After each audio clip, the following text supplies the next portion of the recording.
Hello, my name is Beck and welcome to another Dresden Files review. I'll be talking about Blood Rites and this is the 6th book in the Dresden Files. As usual, playlist linked down below with the rest of my reviews. But what is Blood Rites actually about? It started off in a particularly ridiculous scenario which, if you're accustomed to Dresden by now, you shouldn't be surprised, but I was. He is literally running from monkeys and flaming monkey poo, but this gives him the opportunity, or Jim Butcher the opportunity rather, to reintroduce Thomas, who we have seen recurring through the past books, but he's being reintroduced as like a side character specifically for this one because he is Dresden's driver to get him away from the monkeys. This additionally also opens up another storyline because Thomas is a vampire of the White Court and he has a friend in the film industry who believes he's being targeted because the people around him keep dying and he doesn't quite know why. So that is a reason for Dresden to be brought on to solve this mystery. So it is deeply woven into vampire politics based on Thomas's presence.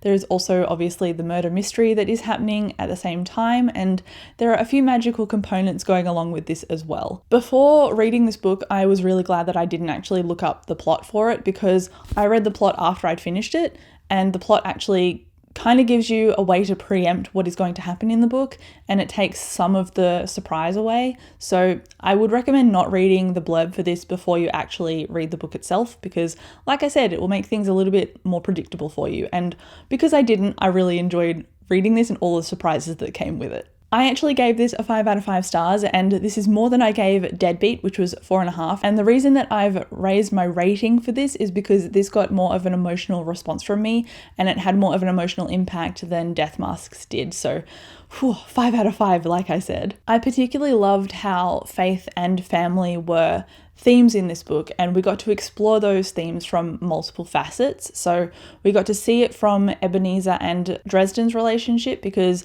Ebenezer comes back into part of this narrative and he was Dresden's mentor, so we get to hear a little bit from him and Dresden's perspective.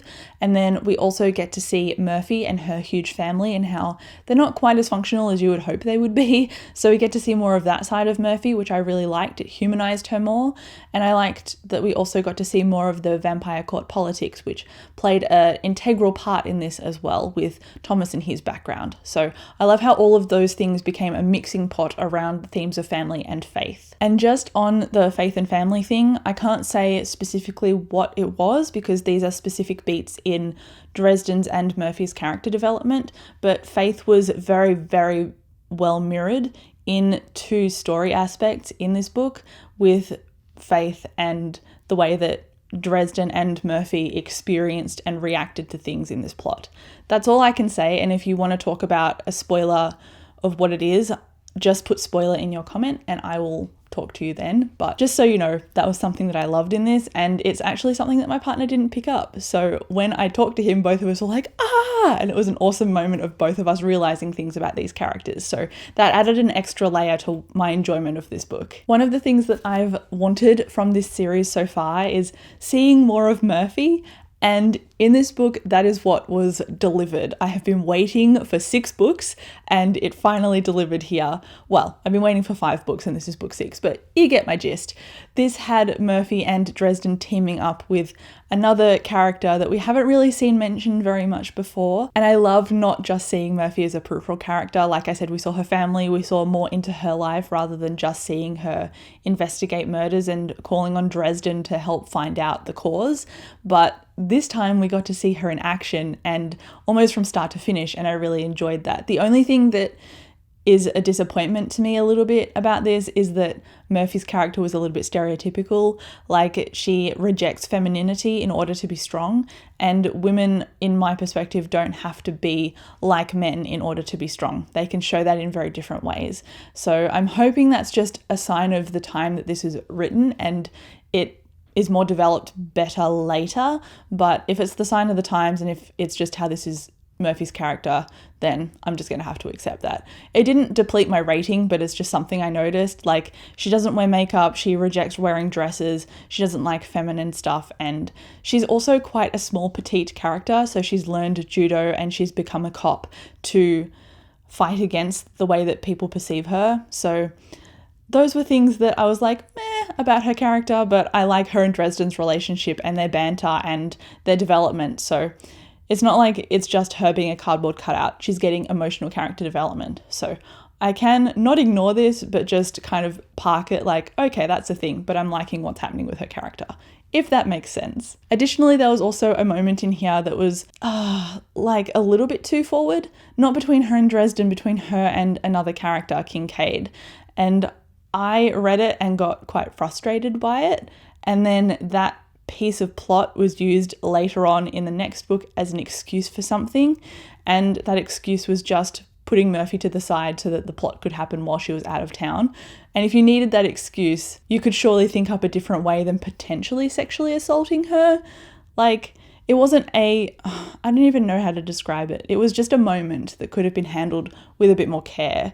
And it wasn't sexual assault necessarily. It was just a breaching of boundaries that made me a little bit uncomfortable, but it was excused later, and that's what I didn't love. But anyway, back onto the things that I loved about this book. The ending was incredible. Some things were left open, and obviously some things were tied up, as endings should go. But when I was listening to this audiobook, I was actually having physical reactions to it. I was covering my mouth, I was holding my head, I was gasping out loud.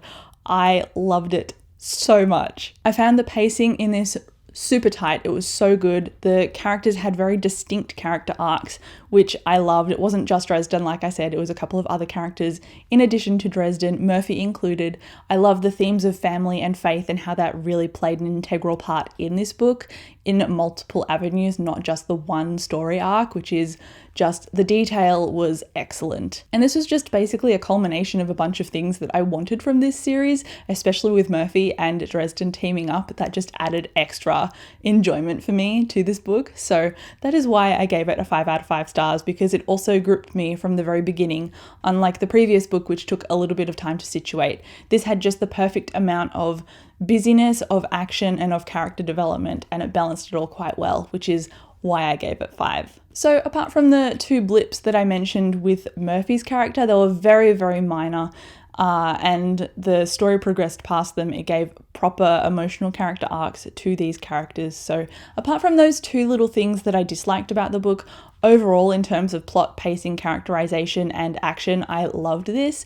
And like I said, I love reading the Dresden books. I think I say that at the end of every review, but it is no less true no matter which book I'm talking about. So I can't wait for more dynamics of these characters to develop, because certain things happened in this book. There was a scene in a gallery that I just loved, and I can't talk about it because it's spoilers, but I can't wait to see the result of the ending of this book as a ripple effect through the others, as in terms of structure. So that is what I'm going to leave it at, 5 out of 5 stars. Please read Dresden if you haven't read it already. I'm finding these just really fun and delightful to listen to in between heavier books, which are heavier in theme or longer in length, because these are just so deliciously bite-sized and so joyful with the humor in them as well, interspersed in between all of the action, that they're just perfect. So 5 out of 5 stars.